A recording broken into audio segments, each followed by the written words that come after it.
Hi everyone! Happy New Year! Happy 2026! I hope you all had a marvellous Christmas and Happy New Year, and I hope you're raring to go with your ukulele playing in this new year. It seems like ages, doesn't it? It seems like absolute yonks since everyone was here. If it's your first Kanikapila, welcome to the new year. We've got a whole year of Kanikapilas to come, live jams, and if you're a regular member, which I'm sure most of you guys are, welcome back. It's been too long, hasn't it? So nice to see you all. Let's see who's here. Hi Joe, Happy New Year. Let's see if I can sort out the size of these things so we can bring lots of people on. That should do it. There we go. Pam's here. We did get a little bit of snow today. The tiniest amount. I reckon about half a centimetre. So I don't know if it really counts as snow, but it was exciting for 5 minutes. But apparently it's going to get bad on Thursday, so I've been told up here. We're quite elevated in the Forest of Dean. A lot of people don't realise it's quite high up above sea level. So if it does snow in the South of England, we can get it really bad, which is mad. Oh, Shell had a bit of trouble finding the right Kanikapila link today. Hopefully you guys managed to find it okay. If not, just... well, you must have done because you're here, right? I'm being daft. Hi guys. Hi Bazza. Hope you're all doing well. Hi Peter. Hi guys. Fantastic. And it was a very good Christmas. Nice relaxing one, which was really lovely. And it finished with Swindon second in the league in League Two, so it could have been a lot worse, right? Fantastic. Not much snow up in Perthshire. I was expecting a bit more than that. Hi Anna. Oh, I like your new picture, Anna. That's really cool. Hi, Tim's here. Pouring with rain, dark and freezing by local standards in Oahu. There I was, thinking you sat under a palm tree on the beach, Tim. You've shattered my illusions now. It's all good. Joe, I'm ready for spring. Absolutely. I had that, we've had our first daffodil at my old unit where I work on the farm. And it's got me kind of really excited for the first butterflies and things like that. So that should be nice that we've got all that on the way, which is great, which is fantastic. It's the cruise coming up as well. It's only a few weeks now until we go on the cruise, which is really exciting because it kind of means that we get to go away and have some sunshine, and then when we come back, it should be kind of getting towards spring here, which is fantastic. Sir Robin's doing very well. Trisha, thank you. Trisha's named my Robin that comes and visits me every day in the back garden. He's so well trained. He won't take food out my hand yet, but every time that I go out there, he flies down to my feet and he'll kind of just hop around, I guess waiting for mealworms or whatever I put out there. So 18 degrees in South Carolina. I wouldn't hate you, Michelle. That's fantastic. Well, hopefully you all managed to find the sheets and everything. So I'll bring them on the screen so you can see them as well. But there's a link in the description and in the comments where you can download these. They're completely free. And remember, as well as the kind of the traditional Kanikapila chord sheets, which look like this, we've also got the sheets with it written on as well, so with the words, so it makes everything a lot easier. And if you're new to this, don't be worried or perturbed by any of the chords, because they're really thanks Colin, they're really simple songs tonight. I think there's one which has some really interesting ones, but they're a lot easier than they look. Oh, hi John, hope you're doing well. I think that's John, isn't it? I'm making sure I've got the right one. It looks like John Tribe. I can't tell from the photo there. So yeah, and next week we're actually going to have a special simple but super Kanikapila week where we're going to go for some more simple songs that are really accessible. But as always, I'll show you how to make them sound really sweet. So let's jump in and have a look at our first song, and we can always have a chat in between the songs and whatnot. And of course, always stay at the end for a chat as well. So this first one's by an Icelandic singer that I massively got into last month. Her name is pronounced either Laufey if you're Icelandic. I'm probably saying that horribly wrong. So the F is like a V, a soft V, a bit like W's in Hawaii, I suppose.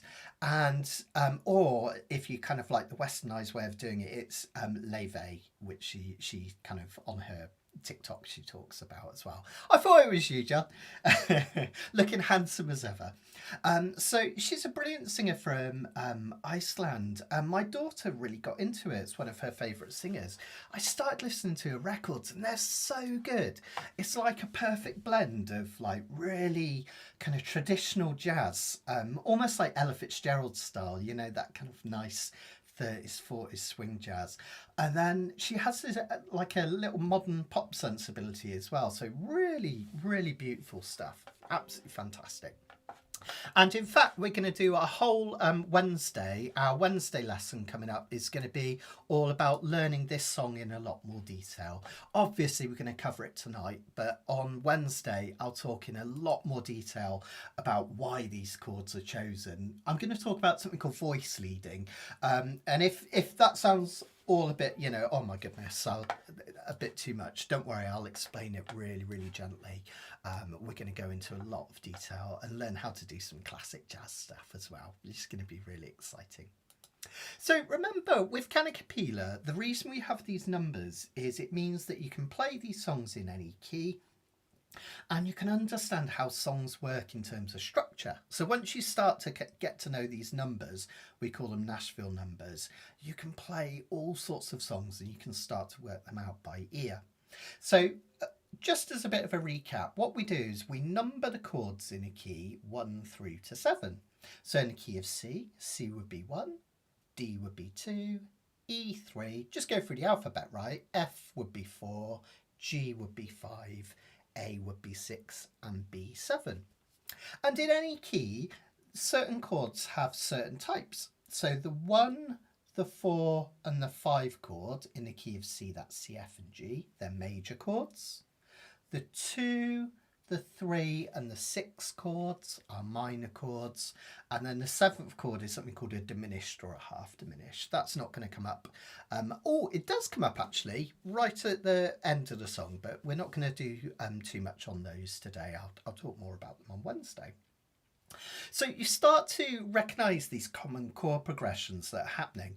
And this song is based on one of the most common chord progressions of all time, not just jazz music, but in pop music as well. And it's called the 2-5-1. And basically these chords work together. Again, I'll explain the mechanisms behind it on Wednesday. But these songs gently kind of segue one into another beautifully with the resolution of going back to the 1 chord. The reason we name them 2-5-1 is that we have the 2nd chord in the key. Remember, we just count up from C, so C and D. And remember that I told you that 2nd chord is a minor chord. Well, we've got a type of D minor chord. It's a D minor with this 7th note added. That just means we're adding this C to it here, like so. So to play this one, just finger your normal D minor, like an F chord, but with this 3rd finger added up here. 2nd fret of the C string. And then if you can, see if you can get this little finger down onto the 3rd fret of the A string. Try and keep this arm as straight as possible. You don't want to twist it like this or this, which will do your wrist in. You want it nice and straight. Try and keep that nice 45-degree angle as well. So that's your D minor chord. That's the 2 chord in the key of C. Now that one carries beautifully into this G7. Okay. Now there's a reason. I'll talk about the flatted 7th going into the 3rd and stuff like that on Wednesday in a lot more detail. But basically this note here, this C, it moves beautifully to this B note because it's only half a step below it of the G7 chord. So basically by adding this little finger down, hear that nice resolution that you get. And notice that you can just pivot on that index finger, D minor 7. Just practice that a few times. G7, D minor 7, G7. And then we go to the 1 chord, which is C, because we're in the key of C. That makes sense, right? And we're going to play this as a C major 7. So we're going to have our finger down here on the 2nd fret of the C string, which is really beautiful. So D minor 7. Let me see if I can come a bit closer. Sorry, guys. To G7. And then just keep this ring finger down for C major 7. Isn't that beautiful? And basically musicians, particularly jazz musicians, have worked out that you can use this chord progression as the bedrock of so many tunes. Every chord just flows beautifully into the next, which is really, really nice. So if you have a look at the numbers down here, notice that we've got loads of these 2-5-1 progressions, particularly in the chorus here. We've got that going on. So why do we have an F at the start, a type of F? Well, sometimes jazz musicians and other musicians, they're clever enough to realise sometimes you can swap one chord for another one. And quite often that's because that one, the 2 chords are basically 1 note apart. So they're very, very similar. And that's what we've got going on here. Yeah, me too, Barbara. It's such a classic sound, isn't it? So classic, which is lovely. So basically what we're doing in the intro is instead of this D minor 7, we're going to play an F major 7 instead. Now, there's lots of ways you could do that. You can do this kind of chord shape, which is quite awkward to do. I'll talk to you about that in a minute, but that's really hard, right? But my favourite F major 7 is just putting 2 fingers at the 5th fret. So 1, 2, 3, 4, 5. You can use your dots to help you on the G and C strings. It's a beautiful sounding chord. I love the sound for this chord, F major 7. The reason it works, particularly if you look at this one, is that it's actually only 1 note away from the D minor 7. It shares lots of notes. It shares this one, this F, shares this one, this A, shares this one, this C. The only difference is in the F major 7 we have this E note, and in the D minor 7 it's a D. So because they're so close, we call it chord substitution. You can swap them for one another, which is great.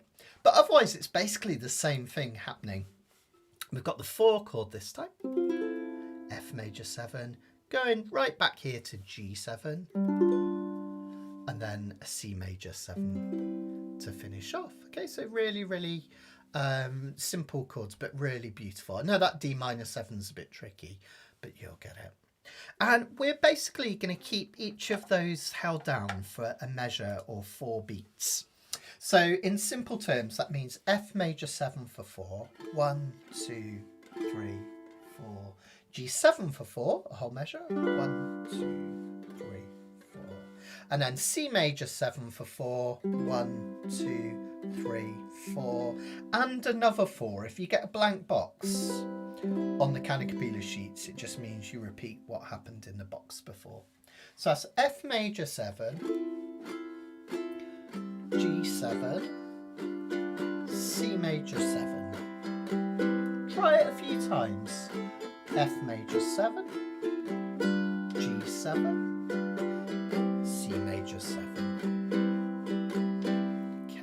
Now, the way I'm doing this is I'm doing a kind of a cross between 2 strum patterns here. Hi, Harry. Hope you're doing well. I cannot wait to come and see you in Florida. It's going to be amazing. Me and Sharon have been basically talking endlessly about it the last few days. New Year, getting all excited. So let me come in on close cam on that, actually, and just show you that a few times. Now, the pattern that I'm doing is down, down, down, down, up. That's the start of it, right? You can think of that phonetically as walk, walk, walk, running. Down, down, down, down, up. Okay, that would sound like this. Okay, and you can keep that going for the whole song like this.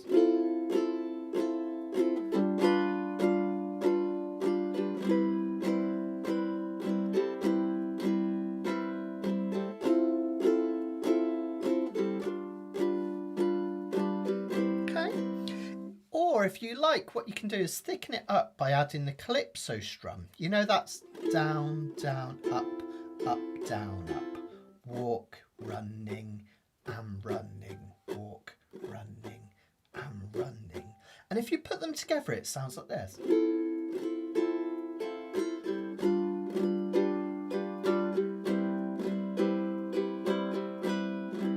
You could kind of swap between the two. But remember, the strum patterns, as you've probably seen from some of my YouTube videos, they're not the be-all and end-all. You can quite simply just do 4 beats down and that will be absolutely fine as well. Sounds really beautiful actually, doesn't it?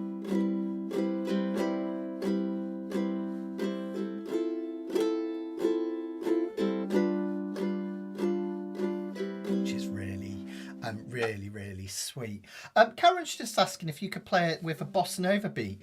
That she does play more of a bossa nova beat. It's really hard to sing and play at the same time. That's the reason I've simplified it for tonight. But yeah, absolutely, you could do. She does a kind of.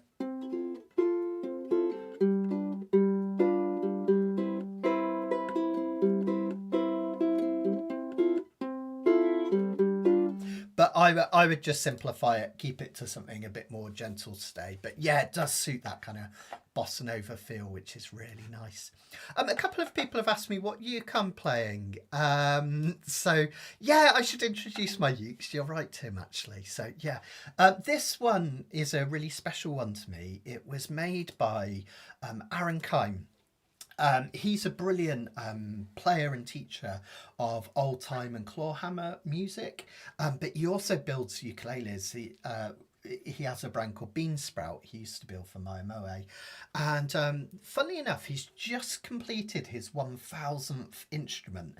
I can't remember if he had it over Christmas or whether it's still to come, but he was going to have a big party to celebrate online. Check it out if you haven't already. But this was his 500th instrument that he ever built, this one. And it's quite cool, because it's got this really nice mosaic in it, which I love, which is made from all the scraps from making the uke. And because it's a really soft redwood top, he's put the pickguard of the same thing, which is really lovely. So it's a redwood top, which is a really warm sounding wood, very soft. And then it's walnut back and sides. I think they're Claro walnut back and sides. Radius fretboard, which makes it really comfortable. So yeah, you should definitely check out Aaron's stuff. He's an amazing builder and a brilliant teacher as well. So this is Beansprout 500. I don't play it too often. There's somebody was saying the other day, quite rightly, they were saying, I've got a few ukes that I don't use very often, and they were saying, oh, is that because you don't enjoy them so much? And it really worried me, because I suddenly thought, no, I hope people don't think that. The reason being is it doesn't have dots on the fretboard. I like the clean way it looks, and a few of my early ukes I have built for me don't have dots on the fretboard either, because it just looks cool. I like to see the look of the wood rather than dots. But the only trouble is when you're teaching and you're saying to people play the 5th fret or the 7th fret or whatever, it's really hard for them to work out what fret you're on unless you twist the uke. So that's why I don't use this one very often for teaching. It's fine for Kanikapila because we're mostly doing chords, but just out of interest, if you've ever wondered, because I've got a beautiful Bohannon which I have the same thing with. It hasn't got the dots up the fretboard, but it's just such a nice uke. So there we go. Trisha's just saying she's never done Kanikapila before, was quite scared looking at the sheets, but my explanation is excellent. Oh, thanks, Trisha. That's fantastic. The more you get into Kanikapilas, the more it makes sense as well. It's like anything, really. Just keep doing it and ask lots of questions, and you'll soon pick it up. Okay, so let's get back to the song then. So we've done the introduction, which is that F major 7, G7, C major 7.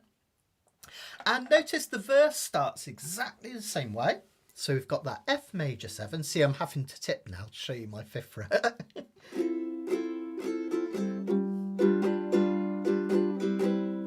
Okay.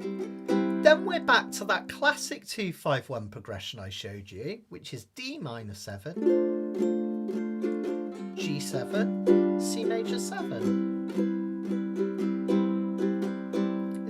really lovely. Then the next bit is interesting. We have D minor 7 again, followed by G7. And then a really common thing to happen in jazz music, we have E minor 7, followed by A minor 7. Or A7, sorry, A7 I should say. Now the reason those two chords work is basically they're repeating the two chords before, D minor 7, G7, but they're a whole step up. Literally just means a whole note up in the scale, so E to A. You can also, again, I'll go into more detail about this on Wednesday, but you can also think about it as a 3, 6, 2, 5 if you count in the numbers. But I just think of it as like we're doing what we just did, but a little bit higher. And you can actually physically do that on your uke by playing the E minor 7 using the same shape you played for D minor 7 up here at 3 and 4. And coming back to this A7, which is like a G7 moved up. And I love the sound of that. So you get. But that's really hard to do, right? So what you can also do is just play an E minor 7 really simply by taking this finger off the G7. And then A7, nice and easy. And then the next bit, you know your D minor 7 again. This time we hold it for 2 measures. And then we've got our G7. Really sweet, right? So, fantastic. Okay, so Indrani said the sheets were handwritten by Matt when she first joined. Those were really scary. Yeah, they look kind of like mad professor drawings, didn't they, Indrani? So, yeah, crazy times. So let's have a look at how that works in terms of the song. Thanks, Di, thank you. Which will look like this. So if I was to do a verse, it would sound like this. Don't you notice how I get quiet when there's no one else around? Me and you, an awkward silence. Don't you dare look at me that way. I don't need reminders how you don't feel the same. Really sweet, isn't it? But notice it's just the same chords pretty much over and over. If you found that too tricky, what you could do is not worry about strumming, just strum each chord once as you get to the chords.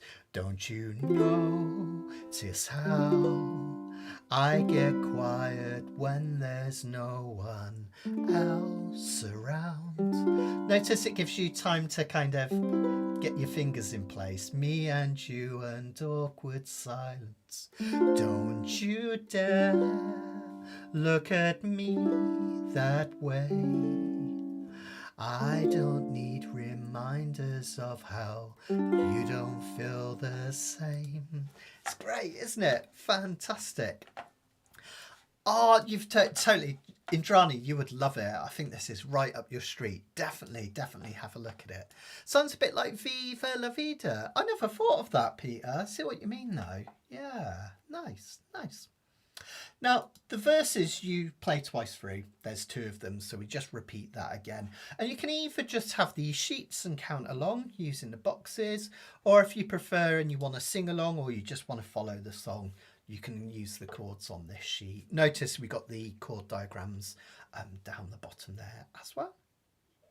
Now the chorus is kind of, if anything, it's even more simple because we've just got those 2 5-1s, right? So D minor 7, G7, C major 7. Then we just do that again.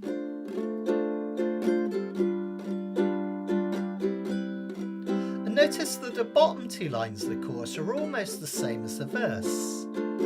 We've got that E minor 7, A7, only this time, rather than having just D minor 7 and G7, we've got yet another 2 5-1.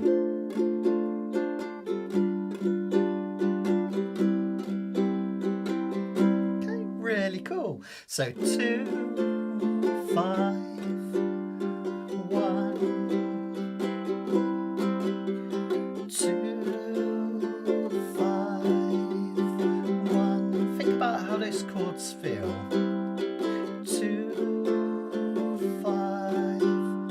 step higher. 2,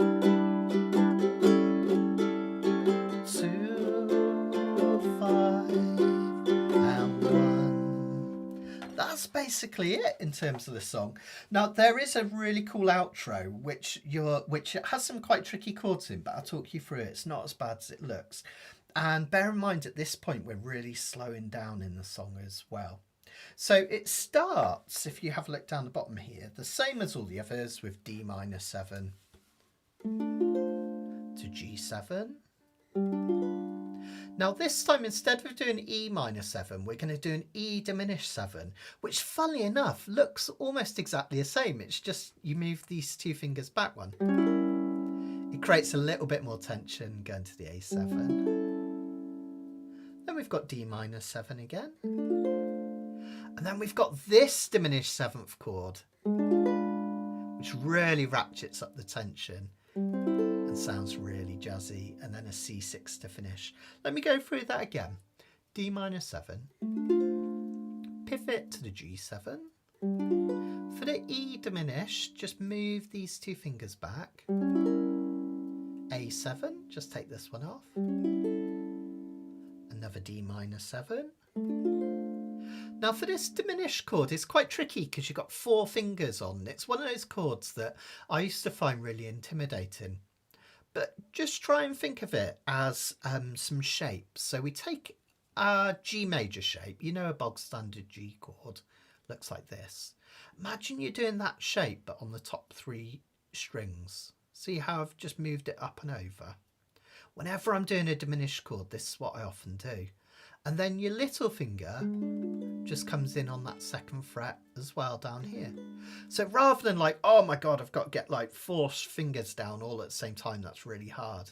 You can just think, I'm going to make a G shape, and then I'm going to put my little finger down. And then the C6, which is another type of C chord, everyone's favourite chord because there's no fingers at all, just the open strings. Let me show you on the chord sheet what that looks like, because you've got the diagrams down the bottom as well. So at this point we're going to stop strumming and we're just going to do really beautiful simple down strums. Confess I loved you, just thinking of you. I know I loved you from the start. Isn't that beautiful? Really nice. Cool, huh? Okay, let's give it a go then. Now, if you want to, you can do a bit of a solo on the instrumental here, which is really, really lovely.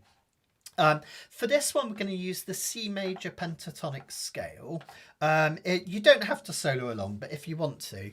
Now, that's the one where you can use all of your dots on your A string. So an open A, you can 3rd fret for C, 5th fret for D, 7th fret for E. You'll soon get used to these if you've never done it before. 10th fret for a G and 12th fret for an A. That's the A minor pentatonic scale. And it works beautifully with any song that's in the key of C. You can also do all your dots on your E string and your open E. Just remember, we don't hit this one, we're going to go 1 fret higher, but otherwise all your dots. These scales are all in your scales reference sheets as well. Or you can do your C major pentatonic scale up down here by playing open C, 2nd fret for D, open E, 3rd fret for G, open A, and a high C here. So at its most basic, if I just play a backing track, when we get to the instrumental, you could do a little solo. I'll hit the chords and you guys can solo. Let me just switch my speaker on and I'll play a bit so you can see. Now what I'll do first off is just play just the dots on the A string so you can see how simple it is and how effective it can be. Let me just bring my camera on. It will look like this. I'll twist so you can see my dots. Oh, that needs turning up.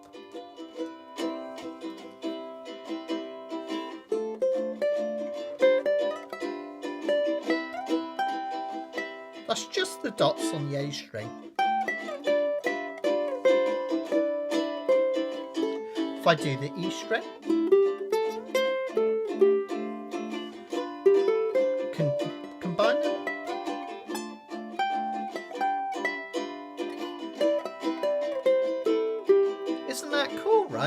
And a lot of people get intimidated and think, I could never do that. But maybe just pick like 2 or 3 dots. This one, and this one. 3, 5 and 7. And even just those 3 will sound really cool.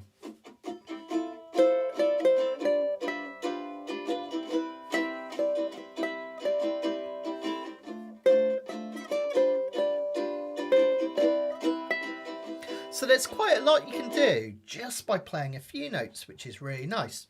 Now, if you've been doing Kanikapila for a little while and you want to challenge yourself, my favourite thing to do to get it sounding really jazzy is to hit all the notes in between those dots. And you might think, wow, they're all the wrong notes. We're playing outside a pentatonic scale.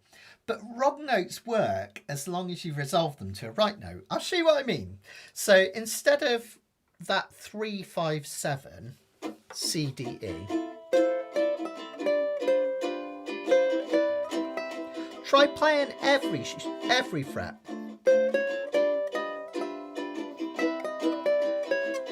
See how jazzy it sounds.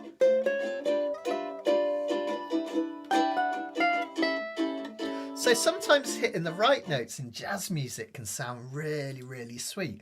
I love that. And then you can have loads of fun with your picking. Have a listen to this with all their wrong notes.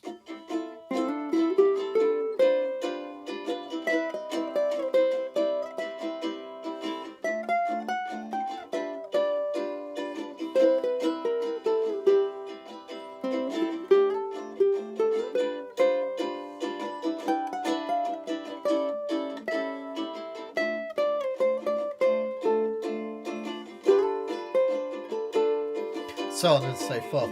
I won't bore you just by noodling away because that's just daft really, but have a go on the instrumental. Go on, you can do it, you can do it.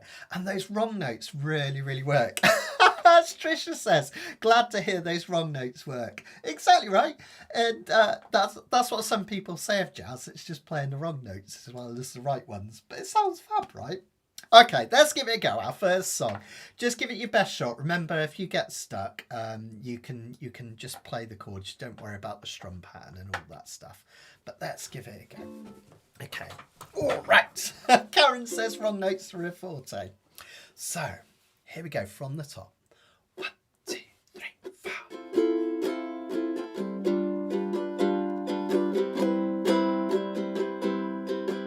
Don't you notice how I get quiet when there's no one else around? Me and you, an awkward silence. Don't you dare look at me that way. I don't need reminders of how you don't feel the same. Oh, the burning pain, listening to you heart pound about some new soulmates. She's so perfect, blah, blah, blah. Oh, how I wish you'll wake up one day. Run to me, confess your love. At least just let me say, chorus, that when I talk to you, oh, Cupid walks right through, shoots an arrow through my heart, and I sound like a loon. Don't you feel it too? Confess I loved you from the start. Try an instrumental solo or strum with me. D minor 7, G7, C major 7, D minor 7, E minor 7,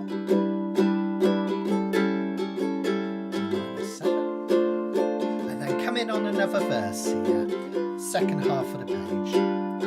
What's a girl to do, lying on my bed staring into the blue?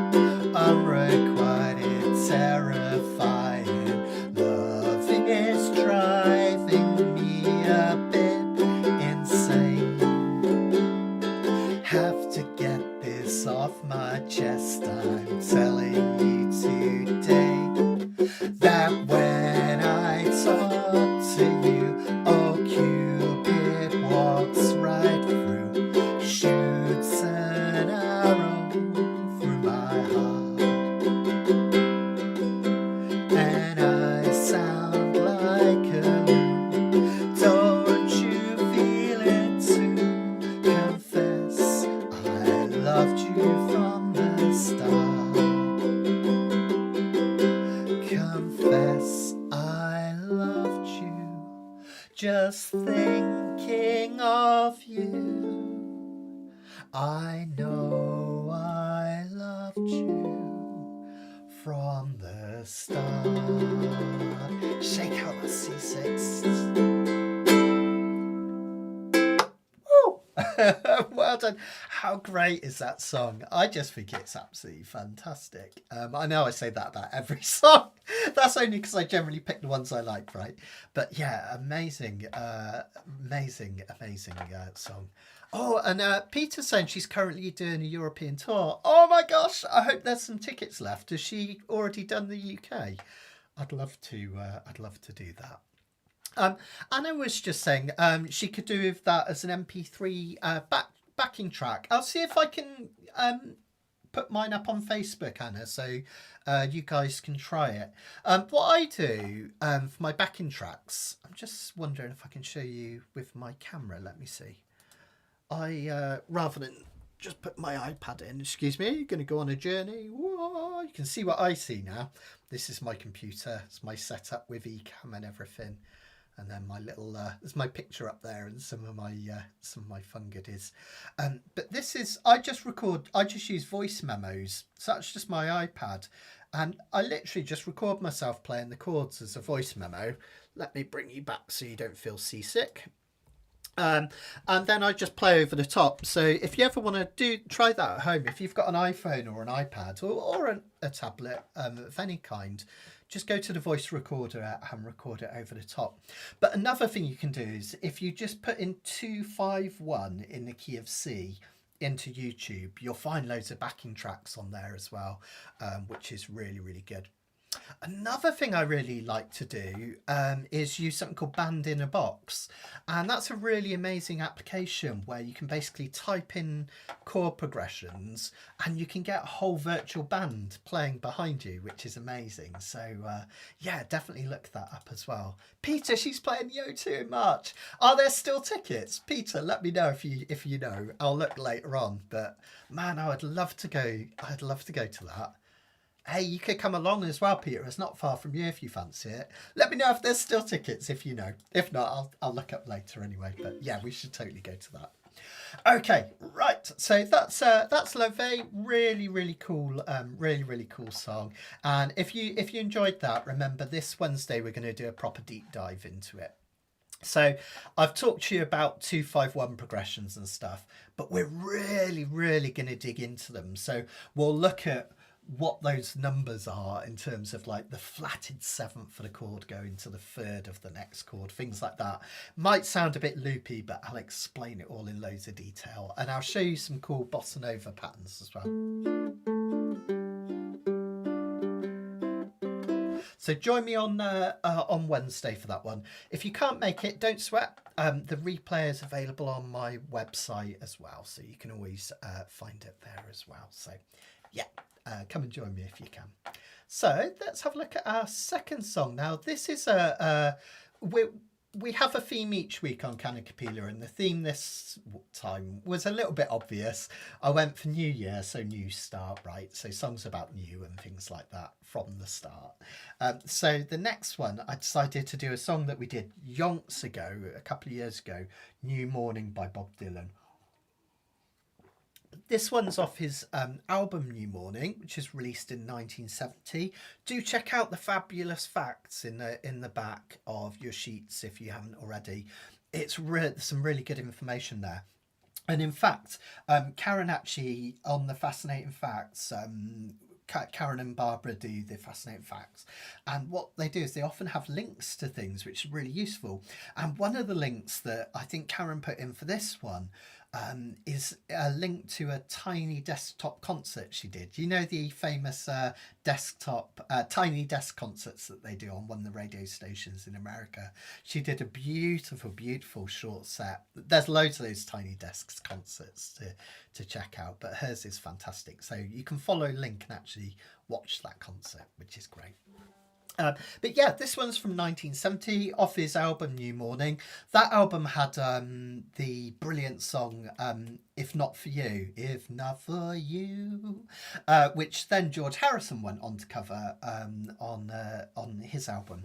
So really great album, this one. It's one of my favourite Bob Dylan albums of all time. It's got some great music on it.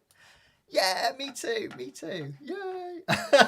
And Baz's dogs are saying, more bossa nova. I love it. So this one, the chords are a lot more simple in terms of the actual chord types. We've got C's and F's and things like that. This song really illustrates a couple of really important things, and this is what I love showing you. Remember that every chord in a key has a personality. So no matter what key you're in, that one chord has a feeling of home, like everything's resolved and is comfortable. The 4 chord, C, D, E, F in this instance, that has a slight feeling of change. It doesn't have loads of tension to it, but it kind of makes the song feel like it's going somewhere, and then it often goes back to the 1 chord. So loads of traditional folk, and remember Bob Dylan was massively influenced by traditional folk. People like Woody Guthrie, particularly American folk, they go from the 1 chord to the 4 chords and back again, right? Oh, Olivia Newton-John covered that as well. I didn't know that, John. I'll search that out. I know Sharon's parents were big into Olivia Newton-John. So you have, here we've got C going to F for a change, and then it resolves back again and it goes to an F. A really common thing to happen in folk music. This one, there's all sorts of strum patterns you can do. I'm just going to do a typical calypso pattern. Okay, so that's just going to be this nice, let me come in close, walk, running, and running, down, down, up, down, down, up, down, up. We call it a calypso strum because it's a rhythm out for calypso music from the islands. But actually, loads of folk musicians and guitarists, particularly acoustic guitarists, use this pattern for that as well. So that's why it works on a lot of Bob Dylan songs. You can also just strum up and down. Just try not to overcomplicate it. Just whichever feels most comfortable for you. So the intro and the verse, 1, 2, 3, 4, 1, 2, 3, 4, 1, 2, 3, 4, 1. That's C and F. Notice the verse starts with this as well. Then we've got this lovely progression where we have the C chord. Now the 3 chord which comes next in any key. In the key of C, it's E minor, C, D minor, E minor, okay. In any key, the 3 chord has a sad quality to it. I often refer to it as the heartbreak chord. It really kind of definitely has some melancholy going on, which is really powerful. And you kind of sense it here, even though the lyrics aren't sad. It does add like a slight sadness to it. Oh, Peter's saying only posh VIP tickets. Never mind for Laufey. Maybe we'll see her on the next tour. Then we go back to C. The 6th chord, which is also a minor, an A minor, but it's not as sad as the 3 chord. I like to think of that as a touch of melancholy. The 4 chord, okay, and that gives us the verse. So if we try a verse, C, F, and again, then C, E minor, get that index finger ready, A minor, F, okay. Notice that from the C to the E minor, I kind of get this finger ready. You can do it at any point, which allows a smooth change to that C. When I go to the A minor, use my second finger because then the F chord's easy that follows. Now, that's already illustrating some really powerful things there. We've got the power of the 1 and the 4 chord, and then we've got the sadness that we get from minor chords. This is what I love talking about Kanikapila, how chords feel, right? Well, this pre-chorus is something that Bob Dylan does in tons of songs, and they call it rising diatonic chords. Sounds really complex, right? Doesn't it? It's like, whoa, gives me a headache. But it's actually something really, really simple. Sorry, I'm giggling because Laura said I am a VIP, Matt. Thank you. I'm really not, but thank you. Thank you. So, what rising diatonic chords mean is we're literally just going through the chords that come up in a key, one after another in order. So remember at the start I said that the key of C goes C, D minor, E minor, F, G, A minor, and then the B diminished. Well, look what's happening in the chorus. We've just got those one at a time. We've already played the C, so we're not going to worry about that earlier. But then we get the 2 chord, D minor, followed by the 3 chord, E minor, followed by the 4 chord, F, and then we play the G chord as a G7 to give it even more tension. So you get this really beautiful feel of upward movement. So, sorry. D minor I should start on, E minor, and then we have F and G7. So even though you can almost hear it, can't you, those rising chords, which is really sweet. Sometimes I play the E minor up here, like I've taken a D minor up, and you really hear it then.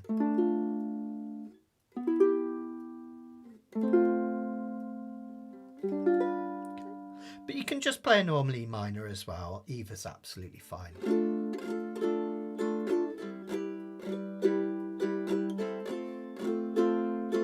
And then the chorus is just that 1 and 4 again. C. C and F. Okay. Now we've got a bridge here which uses some unusual chords, but you'll see these come up in a lot of other songs as well. We've got something called the 4 of the 4. I'm just taking a couple of slurps before my coffee goes cold. I say before it goes cold, it is cold, but it's all good. Last one. Sorry, it's very unprofessional, isn't it? But I don't want to waste a coffee.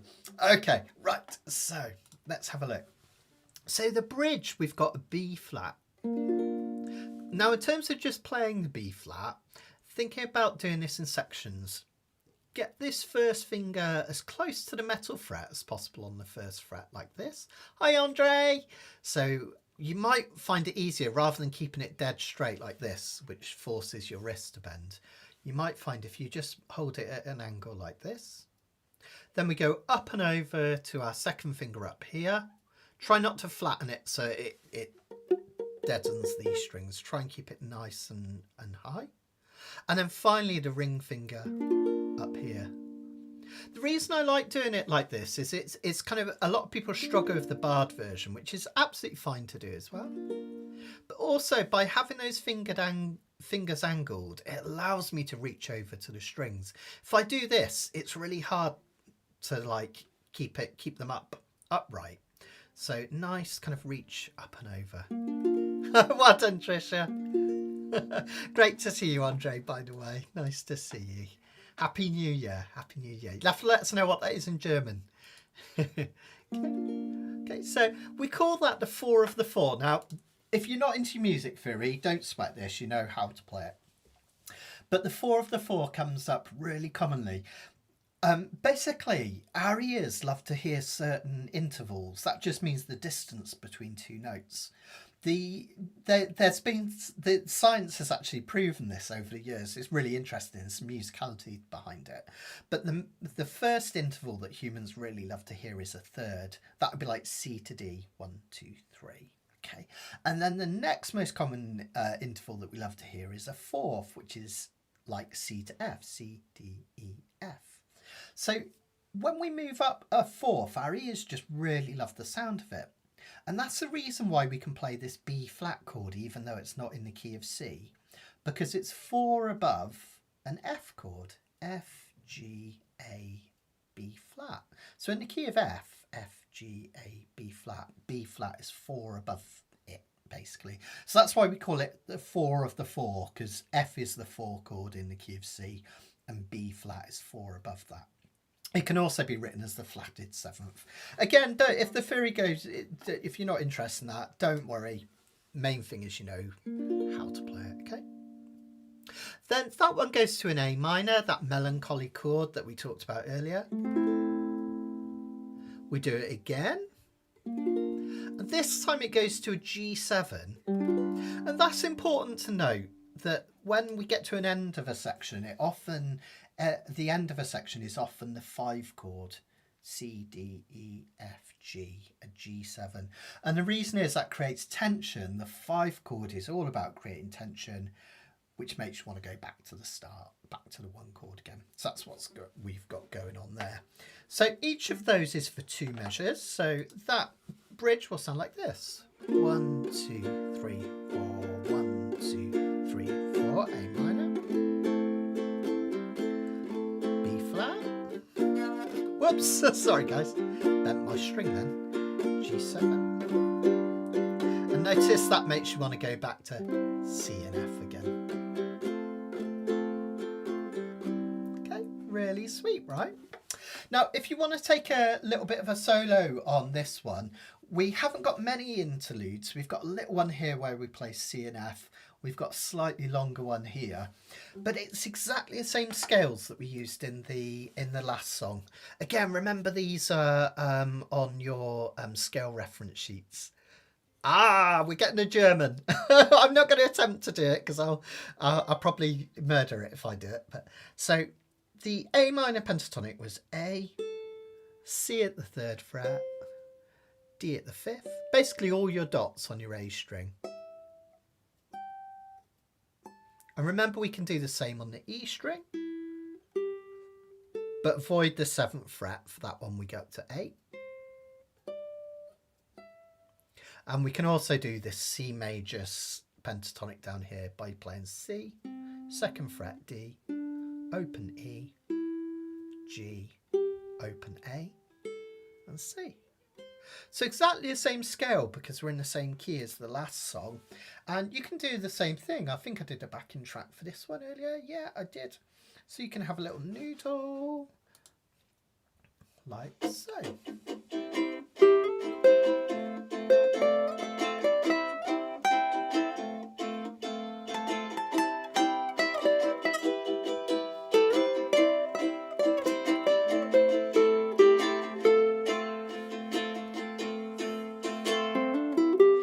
So on and so forth.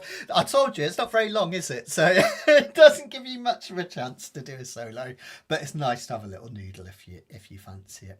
Okay. I think you'll be able to put most of this together.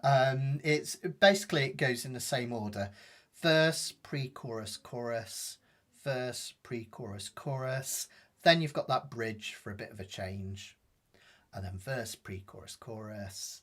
And then an instrumental verse, pre-chorus, chorus. So it's pretty much the same thing over and over. I'll keep that sheet up so you can see the chords. And let's give it our best. I might end up singing like Bob Dylan on this one. Remember Esther, bless her? She used to be in tears when I did my Bob Dylan impressions because I sometimes do it without ever meaning to. I don't know why it is. Whenever I sing Bob Dylan, I end up doing his voice. Not as good as Timothy Chalamet does it. Mine sounds kind of ridiculous. Anyway, here we go. Let's play it. 1, 2, 3, 4. C, F, and again. Can't you hear that rooster crowing?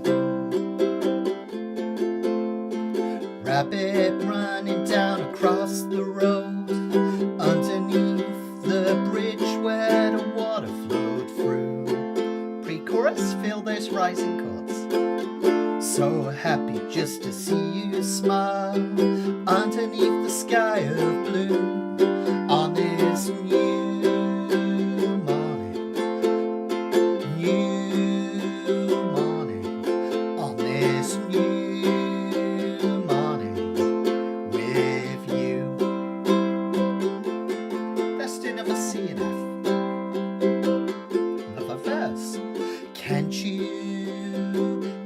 that motor turning, automobile coming into style, coming down the road for a country mile or two. Pre-chorus. So happy just to see you smile underneath the sky of blue on this new morning, on this new morning, on this new morning with you. Do another C and an F here, then the bridge. The night passed away so quickly. It always does when you're with me.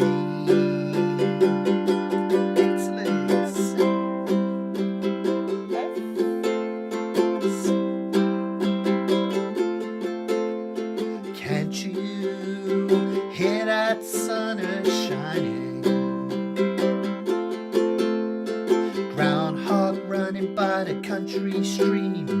This must be the day when all my dreams come true. So happy just to see you smile underneath the sky of blue on this new morning, on this new morning with you. Now an instrumental. Try those pentatonics.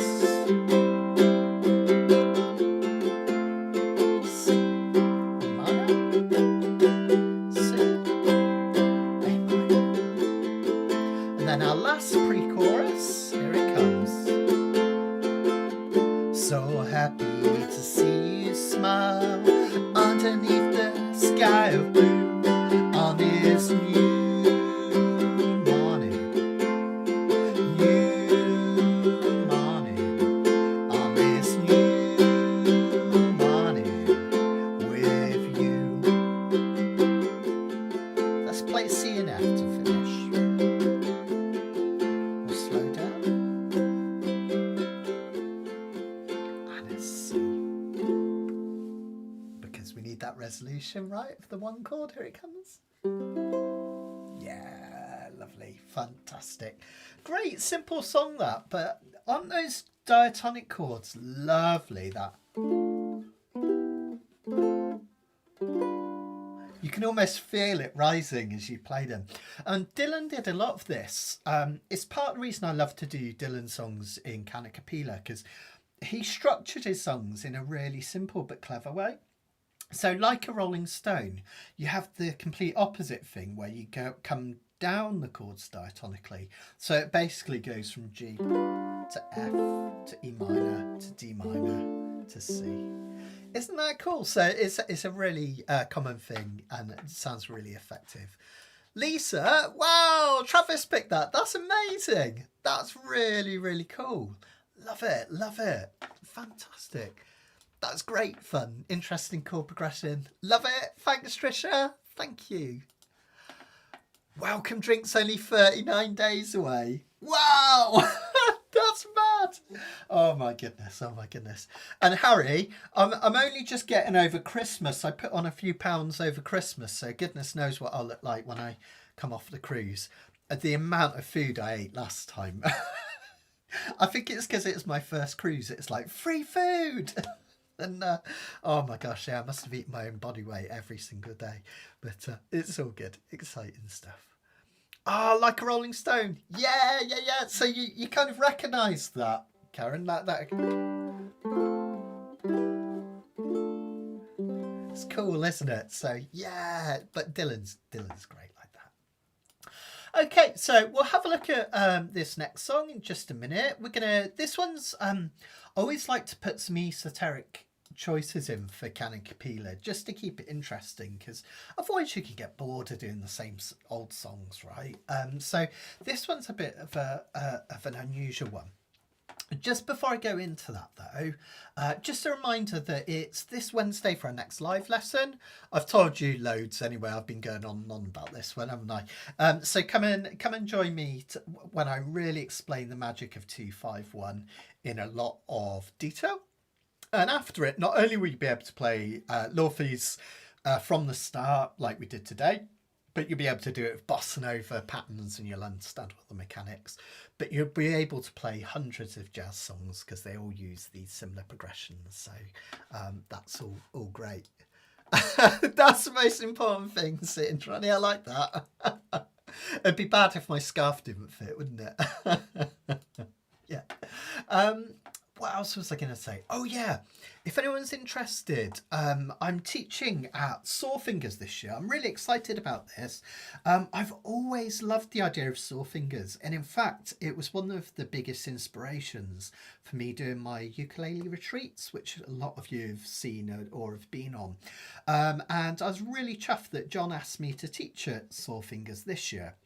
So if anyone's interested, it's a school, it's near Basingstoke, a really nice school that they've hired, and you're going to have a whole week's worth of ukulele teaching just with me. So rather than like at the retreat where you go around with all the different tutors, you're going to get little old me for a whole week. Whether that's a good or a bad thing is up to you, right? And we're going to learn loads of ukulele skills. We're going to talk about bluegrass and old time songs because it is a bluegrass and old time week. But we're going to do some pop songs as well. I teach you how to solo. We'll look at claw hammer playing, how to improvise, all this sort of stuff. So loads of cool stuff. And that's going to be this April. Details on my website. There's a lot coming up this year, isn't there? We've got the cruise. We've got a cruise next year. We've got the summer festival. We've got the summer retreat. We've got the Christmas retreat. I'm teaching in Spain twice. So all sorts of exciting things happening. I'll be updating the events page on my website. So if it's all overwhelming and you can't remember where to go to get all the links and everything, just go to my website, learnukulele.com, and click on events, and I'll be updating it by the end of this week with everything that's happening in 2026. So it's going to be mad this year. I'm calling it the year of ukulele. There's like something big happening every couple of months, which is great. Oh, well done, Pam! Can't wait to see you there. Are you bringing the camper? That would be really cool. Nice. Thanks, Karen. Thank you. Okay, so this next song, going back to tonight, is like I say, it's a bit of an esoteric one. In another life, before I became a ukulele teacher full time, I used to teach ukulele part time, and I used to work in libraries in London. I used to manage some libraries, Brixton, Streatham and Clapham, but I also worked in Manette and West Norwood and all these other libraries. And the libraries were threatened with being shut down, and there were closures and staff cuts and all sorts. And I really passionately believe in libraries as a free resource for everyone. It's kind of one of those few kind of still free services. I say free, I know we pay for it with our council tax, but you know, it's somewhere that you can go in the daytime. You can use the computers to keep in touch with people. You can lose yourself in books. You can use it to study. They're amazing places, right? And use them or lose them. Oh, thanks, Jean. Happy New Year. Thank you. So in 2011, we were threatened with big cuts in Lambeth, where I used to work in these libraries. And what I did is a bit like with organising the ukulele festivals. This was where I got my chops in. I organised an indie pop festival. So I got lots of indie bands from all over the country to come and play. And one of my favourite indie pop musicians is a guy called Jens Lekman, who lives in Sweden. He's a fantastic musician, brilliant songwriter, lovely, lovely guy. And I invited him to come over and play. You know, this is a guy, he's got records out, he's really well known on the scene and everything. And I expected him to say no, because it's basically, will you come and fly out to London and I'm giving you no money, but would you like to do this as a library benefit and help these people? And Jens said yes, and he came and took part in this concert called Read and Shout in 2011. It was really, really special. But the only trouble was that it was my first proper job as a promoter doing this concert. And when I met Jens at Paddington train station, the very first thing that happened was we went to a pub and he had his wallet stolen out of his bag. We spent the whole of that night going around various police stations trying to get his wallet back and sort it out. We never did get it back, as you can imagine. And he ended up doing a gig in the middle of Tottenham in a warehouse, a secret gig as well that night. It was all a bit mad. But anyway, special memories. He's a brilliant songwriter. He's had loads of albums since then. Absolutely fantastic. He's got one out recently called Songs for Other People's Weddings, which is absolutely superb. Look it up if you haven't already. This song is about new starts. So it's basically about starting a new relationship, ending one and starting a new relationship. So I thought kind of worked for tonight. The chords are really, really simple yet beautiful. In fact, even the chords that look difficult here are easy peasy lemon squeezy. I'll go over them in detail. This one we're in the key of G now. So we're not in the key of C anymore. We're in the key of G. Every key has a certain amount of sharps and flats. The key of C, which is the reason why loads of us like to play in the key of C, has no sharps or flats. C, D, E, F, G, A, B. The key of G has one sharp and it's the F. So when we get to the 7 chord, the F, it's going to be an F sharp. G, A, B, C, D, E, F sharp. And then we're back to G. The F doesn't come up, so you don't even have to worry about it anyway.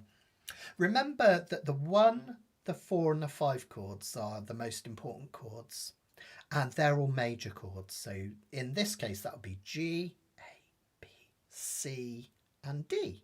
And if you scan down, you'll notice that the verses consist entirely of those, as does, the chorus does, as does this verse.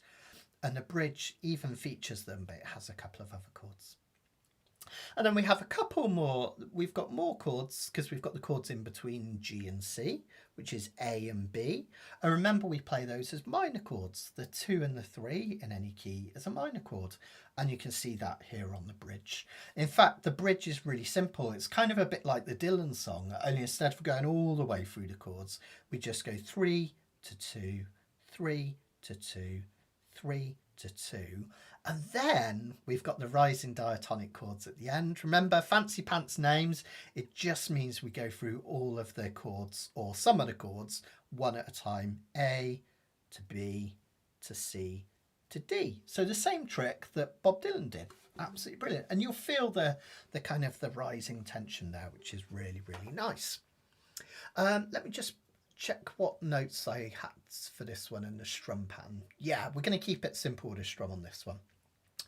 This one was released in 2004. That sounds a bit weird, wasn't it? 2004, on his first debut album, When I Said I Wanted to Be Your Dog, which is a great title for an album, right?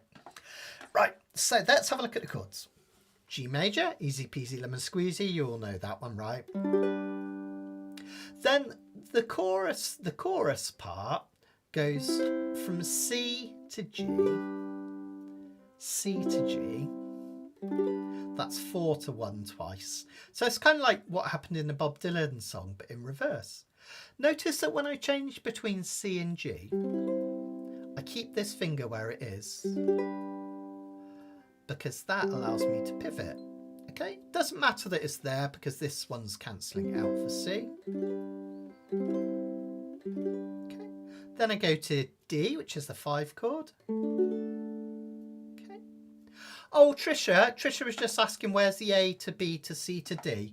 It's right down the bottom in the bridge. Right down the bottom in the bridge. So we've got A minor 7, B minor 7, and then C, and then D down there, down the bottom.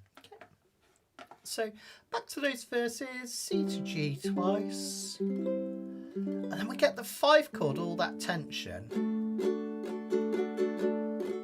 for 4 whole measures, which is then released when we go to, sorry.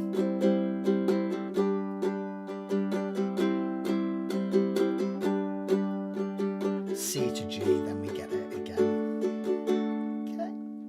So really, really simple chords there, but really, really lovely. If I put that in context, oh, Julie, meet me by the vending machine.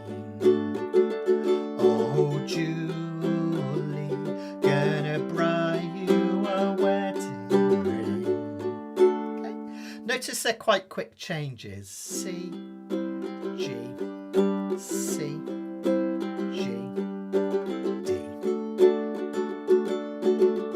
Then we do it again. C, G, C, G, and D. Okay. Now the strum pattern sounded complex there, but I'm actually keeping it simple. All I'm doing is something we call straight eights. That just means 8 strums per measure. 1 and 2 and 3 and 4 and. Sounds like 4 because I'm counting the ands in between, but it is 8 strums. 1 and 2 and 3 and 4 and 1 and 2 and 3, 4 and.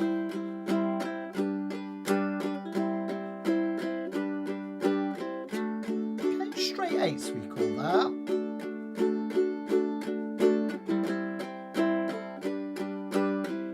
Now, if you ever want to thicken it up just to add a little bit of interest, because we're strumming down all the time, our hand has to come up to do another down strum, right?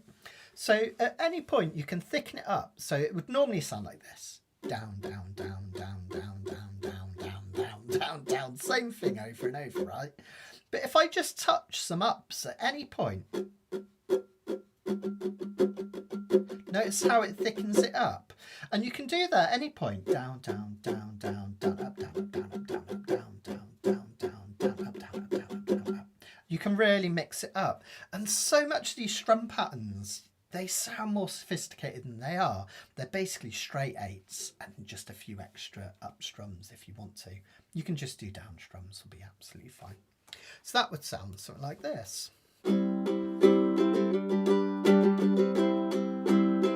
Maybe on the D, I'll do lots of up strums to build the tension.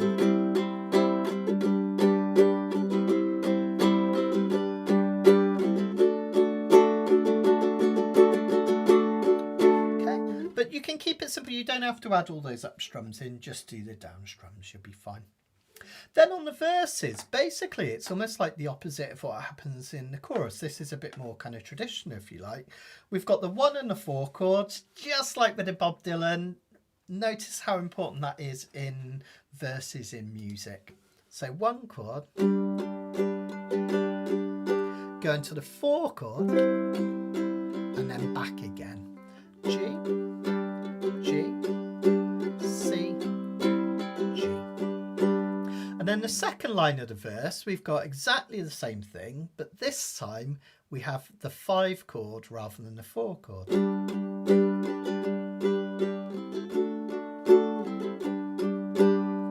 So really nice and simple. The 5 chord just ratchets up the tension, which is really cool. Now the bridge, I said it's easy peasy lemon squeezy. The chords sound really tricky, right? You've got the chord diagrams here to help. So it goes B minor 7 to A minor 7, which sounds complex, but actually all you've got to do is just bar the whole of the 2nd fret for B minor 7. If you find it tough to push down all the strings, you can even double up. You can use more fingers to add pressure. I often do that just to help. So keep that thumb on the back, try not to let it come over the top, keep it on the back, and then 1 finger, add pressure with your 2nd if you need to. A minor 7, just let it go. And probably the best thing to do is try to keep this hovering nearby, this bar, so you can put it on and off. Take a step from the humdrum, breaking down the Colosseum. They said we'd hit the blossom. And then we've got that lovely upward movement of A minor 7 to B minor 7 to C to D. but the cherry tree is still in blossom. You've got that nice upward movement. Now, if you're really fancy pants, you could play C as a bar chord. Whoops. Like so, not like I just did. And take it up to D here. A minor 7, B minor 7, C, D. Those last two chords, they're just a B flat moved up to the 3rd and then the 5th fret. The cherry tree is still in blossom.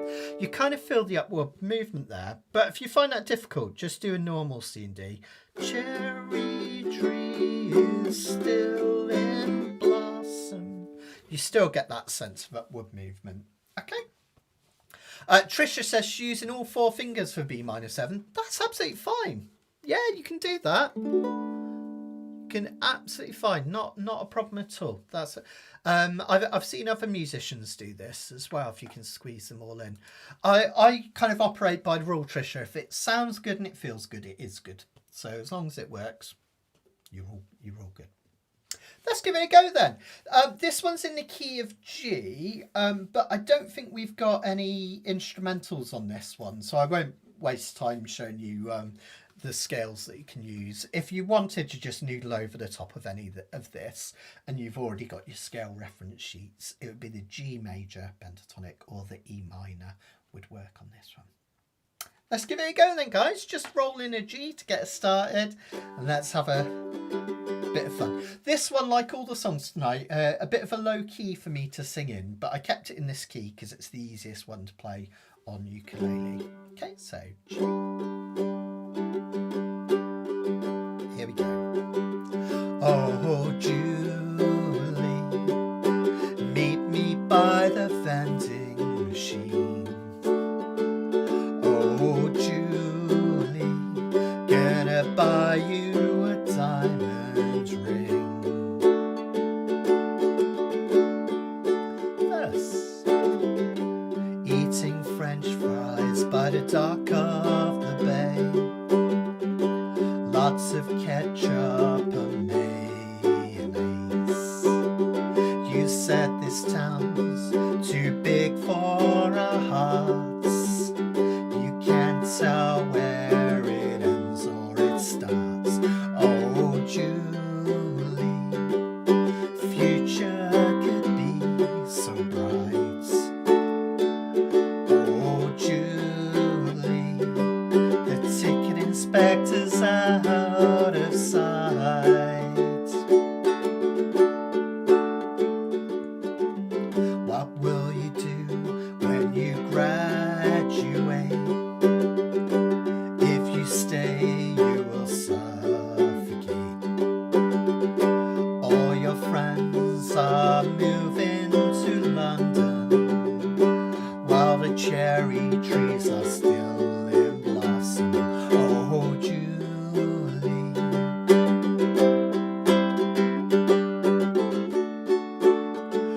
oh, hold me through the sweet ever after.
higher, but you can't have me.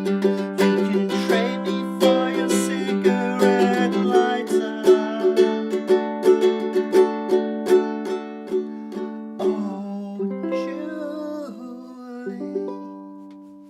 There we go. Something a little bit different for us there in the key of G, that one. So that's Jens Lekman. He's from Sweden. I felt awful when he flew back to Sweden. I did give him a load of cash, but you know how London expensive is, right? So he didn't have his wallet and he flew back to Sweden and he didn't have enough money left for a cab. I felt so guilty. So he had to walk miles and miles in the Swedish snow to get back to his house in Gothenburg. Oh my goodness. But he's a lovely guy. We still kept in touch and every now and then I hear from him. He's a special person. Okay, let's have a look at our final song for tonight then. This one's a Beatles song, but it's not a classic Beatles song. It's a new Beatles song. Well, I say new, but it's 2 years old, almost 3 now, I suppose. This one came out in 2023. Oh, sorry, go on. Indrani's just saying the bit with the Eiffel Tower reminds me of an old joke about the 2 angels who tricked Taurus into jumping off the tower. Come on, you have to tell us now, Indrani. You have to tell us. Fantastic. Oh, Trisha messaged her friend Julie that we played this song and said it made her day. Oh, amazing, amazing. You'll have to send her the link to the original because it's such a great song. I can't do it justice. A bit too low for me, but when Jens sings it, it's absolutely fabulous. Yeah, so where was I? Sorry, yeah, so this was a Beatles song that came out in 2023. And this one was a John Lennon demo. Basically, Yoko Ono found some tapes of John's with some demos on, and they featured Free as a Bird, Real Love, and this one Now and Then. And when they originally did Free as a Bird, I think it's the back end of the 1990s, wasn't it? And Real Love, they weren't able to do anything with this one because the tape hiss on the original recording was just too much. They couldn't isolate the vocals. It sounded too messy, basically. And then more recently after, do you remember Peter Jackson did the fantastic Get Back film? Epic. It goes on forever. It's like 9 hours or something, isn't it? All together, the documentary. But he used a lot of AI technology to isolate particular tracks. So the way Peter Jackson used it in the films was to basically isolate them talking, so you could hear what they're saying even if there's lots of hubbub going on in the studio and things like that. Well, they basically realised they could use the same technology to take John Lennon's vocals off the tape. It was a cassette tape. Off the vocals, clean them up, and then they could build a new song around it, which is what they did. I think if I've got this right, that the original John Lennon demo just has the verses and the instrumental part. I don't think it had the bridge. The bridge sounds like a Paul McCartney bridge. It just has that feel of the particular chords that Paul McCartney uses in a lot of things. So I could be wrong, but I think that's true. We've got some really unusual chords here because we're in the key of A minor, which is a minor key. It features all the same chords as C major, so C, D minor, E minor, F, G, A minor, and then the B diminished. But the A is the 1 chord, the A minor is the 1 chord, so it has a different feel.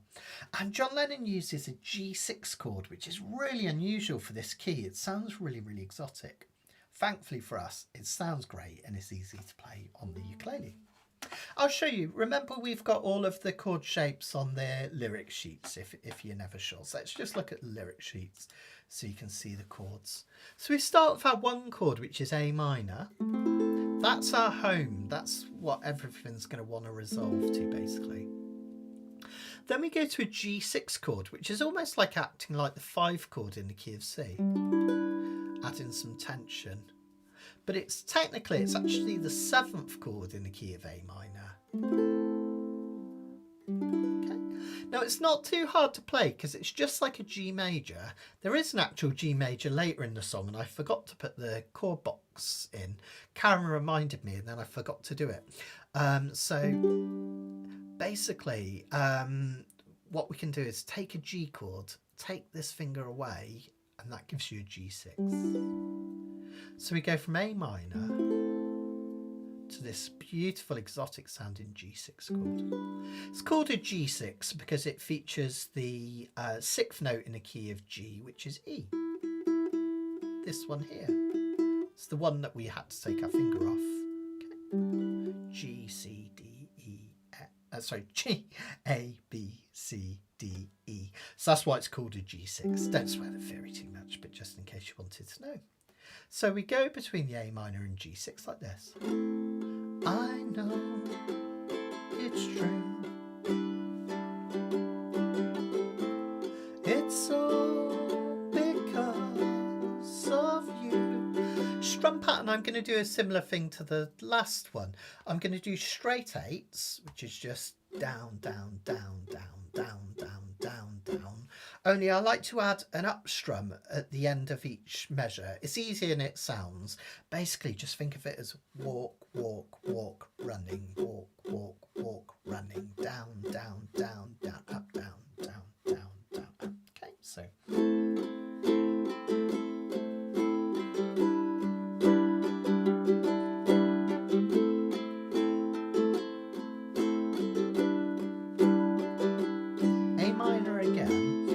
This time we go up to this lovely F major 7th chord. Remember, you know this from the earlier song that we did, just in case you weren't here then. It's basically covering the top two strings, the G string and the C string, at the 5th fret. Then we come all the way back down here for an E7. Notice how I just dragged these two fingers back. Add this finger down the bottom. And then this gorgeous chord that comes up next, an A sus4. It's like an A, and the 3 chord in A would be C sharp, and we swap that out for a D, so we call it an A sus4. Okay, just think of it as like an A minor with this finger added. And then we take away that finger, and it gives us the A minor resolution. Really beautiful. I'll play a verse so you can see. I know it's true. Same again. It's all because of you. And if up to 5 I make it through E7, it's all because. And then a funny A chord of you. Isn't that lovely, that resolution that we get in there? It's gorgeous, really, really nice. Next verse is exactly the same. So that's a large chunk of the song, to be honest. Then we get to the bit that I think is Paul McCartney. And here we're basically, it's like we're going into the key of G. So it's like we're going into a whole different key centre, which is a common thing that McCartney did. So we start with a G chord. Now and then we go to a B minor. It's like that B minor 7 we did earlier, okay? But we're also adding our finger on the 4th fret of the G string. If you struggle with that, what you can do is just play the bottom 3 strings of the 2nd fret, but just try not to hit that top string. But if you can, bar here, as close to the metal fret as possible, because that's where the string tension is lowest. So not back here, over here. Reach up and over, straight wrist, 45-degree angle. This is a classic example of why I like the uke to be held at 45-degree angle. What I mean by that is not like that, or like that. We're in between at 45 degrees. The reason is, look how perfect my finger goes across that fret with the straight arm. If my uke is like this, it's really awkward to get that finger in place. That's why we go for that 45-degree angle down here. Reach over and B minor. E minor, start building from that index finger and move up. And then the chords get easier here. A minor,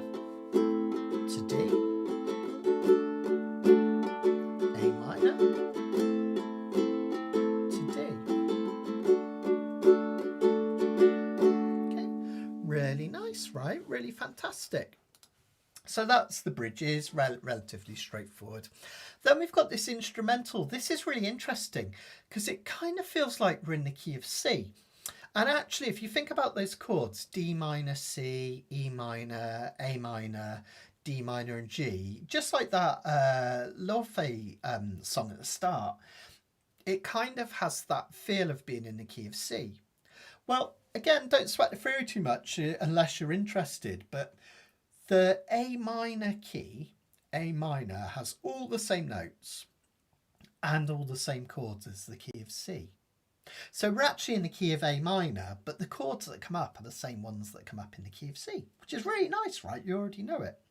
It also means if you want to do a bit of soloing over this bit, yet again, you can use our good old A minor pentatonic, which is all the dots on your A string.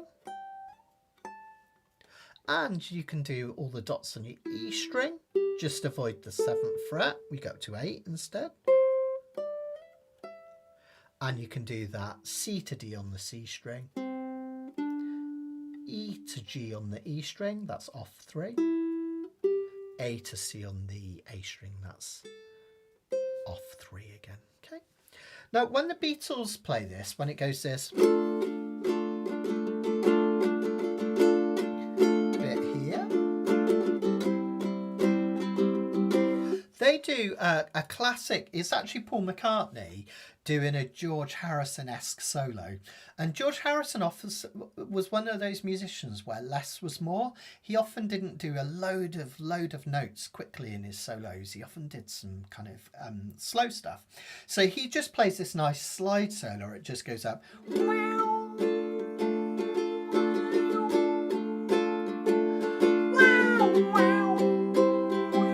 How's my slide voice? You get the idea, right?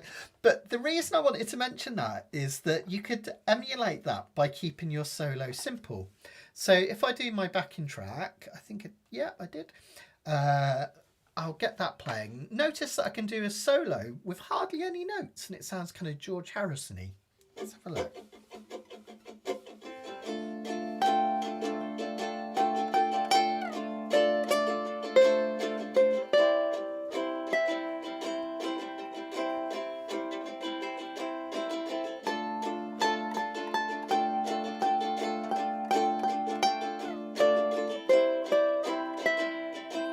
Don't need to play loads of notes.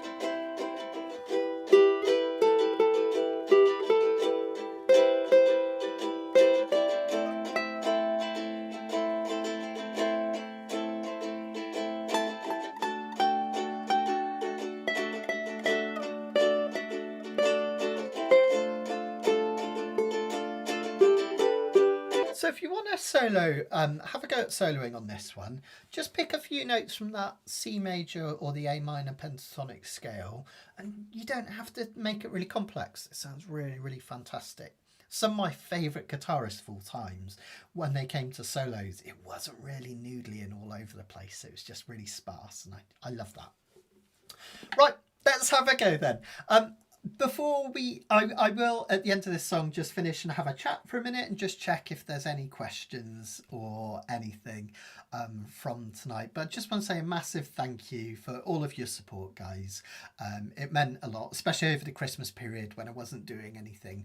I was really scared that I'd come back and you'd all have vanished and disappeared, and you're all here. So thank you so much for joining me again. We'll be doing these Kanikapilas every single Monday unless I'm away or it's a bank holiday. All right, so we'll have one next week and the week after until I go away for the cruise, and then I'll be back to it after that as well. So come and join us next week if you're interested as well.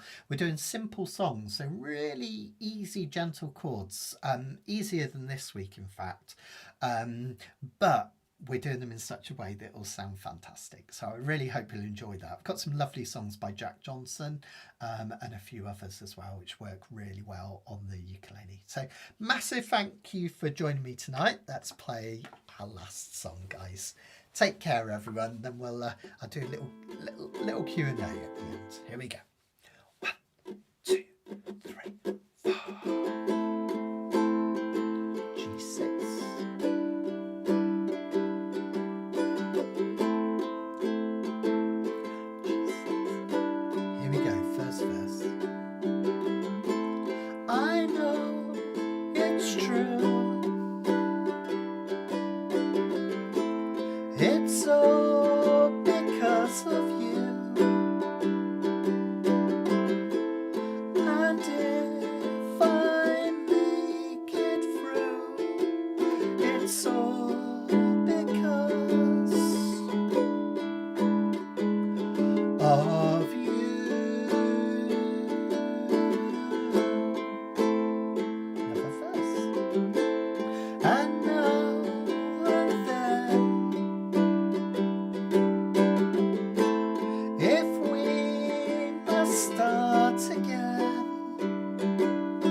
And then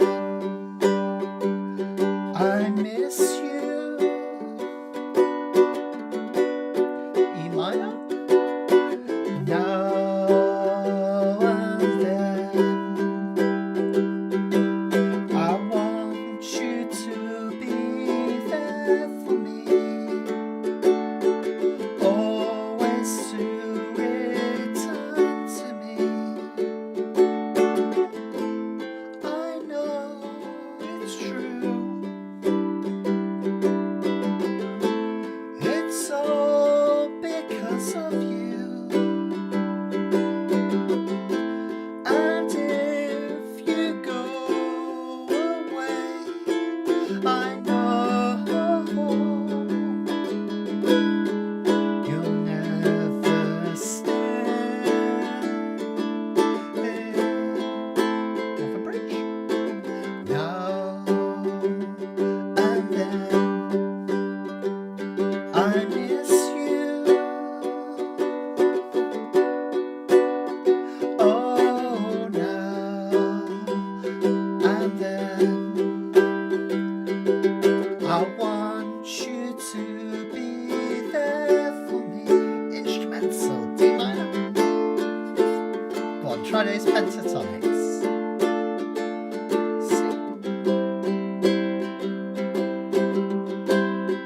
Same again.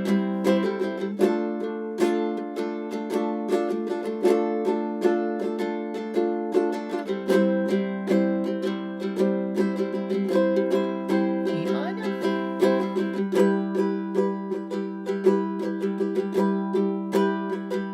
A minor.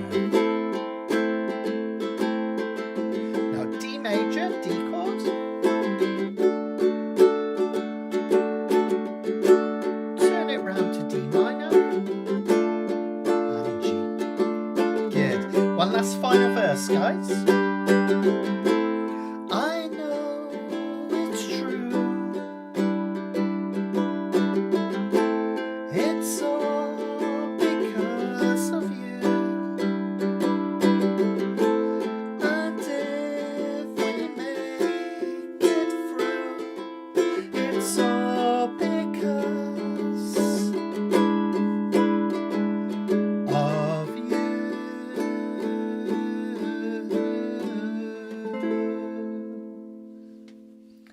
Well, that is a pretty song, is it not? I think it's absolutely gorgeous. And I know people think it, some people were quite dismissive about it. I think maybe because it's, you know, it's not the Beatles, because George Harrison had passed away by that point, which is why Paul McCartney does a George-esque solo. But, I mean, just, it's a beautiful, beautiful song. And just the fact that we've still got that happening, you know, we've still got John but Beyond the Grave and this beautiful song. And I think it's great. I think it's great. I think it's fantastic. That came out whilst we were on holiday. I remember being sat in the caravan with my mum and dad and Sharon, my wife, and the kids. And I think we managed to tune into a radio and we listened to it as the first ever time it was played. And that was really, really special. So yeah, that was down in Dorset, I think, in a caravan, which was happy memories. Oh, you're very welcome. Thank you. Is it Hans? Thank you. Really, really appreciate it. Thank you. Ah, thanks, Colin. Fantastic. Thank you. Thank you. Thanks, Barbara. Thanks, Buzzer. Thanks, Harry. Thank you. New to the UK. Ah, you're very welcome. Very welcome. You have to come over and join one of our retreats in the forest. Absolutely. Fantastic. Thanks, Fran. Yeah, I think the more I hear that song, the more I enjoy it, Fran. Yeah, absolutely. Happy New Year, Fran, by the way. Happy New Year. Thanks, Mark. Thank you, guys. Thank you. Let me know if you've got any questions at all. I'm always here to help. Thanks, Trisha. Likewise, if you're one of my students on the website, I'm just catching up with emails now. So if you've sent me a query over Christmas, don't worry, I'll be back to you soon. I'm really enjoying getting back into everything. which is fantastic. Karen's just saying the video with this song makes you cry seeing a younger Beatles play of their older selves. Yeah, absolutely. That's where technology can be amazing, right? I know sometimes modern technology, it has a lot of negatives associated with it, and I totally get that. Sometimes I feel like I spend way too much time on devices. And I've been trying to go back to basics. I've been listening to records and reading books over Christmas. But thanks, Charlene. But sometimes it can be an amazing thing, right? I mean, the fact that it brings all these families together, they can FaceTime from all around the world. The fact it brings all us together like one big ukulele family. We can do this, we can jam together, even though we're all over the place. I mean, it's amazing. I think it's an incredible thing. So let's harness the positive side of technology. I can't even remember why I started saying that, but there we go. Oh yeah, AI. Yeah, yeah. That was it. So yeah, sometimes technology can be amazing when it's harnessed in the right time, isn't it? Thanks, Fran. Yeah, come and join me on Wednesday, guys, for a little bit more Laufey. So that would be, yeah, that's going to be fantastic. If anyone enjoyed that and they want to get into her stuff, I really recommend Bewitched, which was her second album. That is the one that has From the Start on. It's just a lovely mix of jazz and pop. It's absolutely fantastic. The Jens Lekman tune was off his first album, When I Said I Wanted to Be Your Dog. But all his stuff is fantastic. I really love the first few albums, really nice. He's just re-released his early EPs because they feature some samples that you couldn't get clearance on. So he's re-recorded them. They sound beautiful with piano and all sorts, so check those out as well. Beatles Now and Then, you know about that one, right? You can get it on 7-inch tape and CD and stuff. What was the other one we did? Oh, Bob Dylan, New Morning. Wow, you can get that wherever you get your music from. So, yeah. I think I saw that, Shell. Yeah, I've got a feeling I might have seen that on the internet. I've been watching a lot of her kind of live performances and stuff. She's amazing.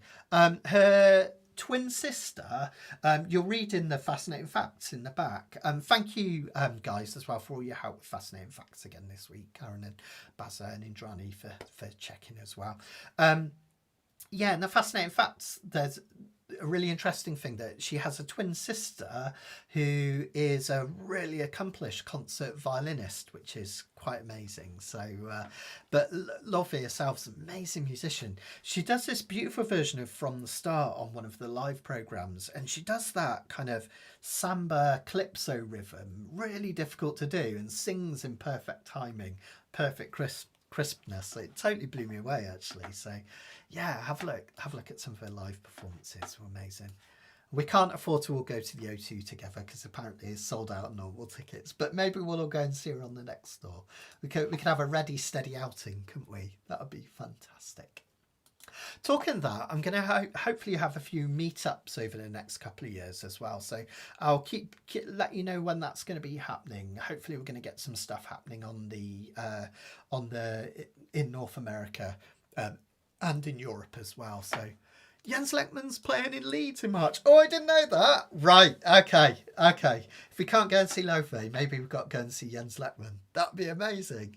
That would be so cool. I love it.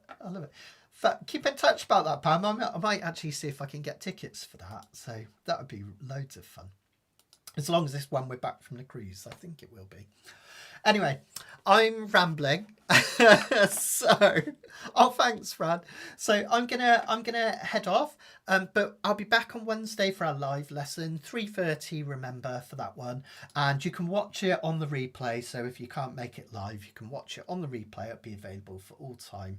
Don't forget, all of these live lessons and Kanikapilas are archived on my website, learnukulele.com. Easy to remember, right? learnukulele.com.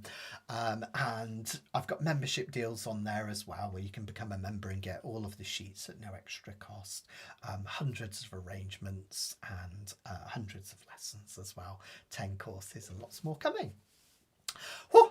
Right, I'm going to love you and leave you because I can hear my tummy rumbling. I'll be back next week if I don't see you on Wednesday. Take care, everyone. Much love. Bye.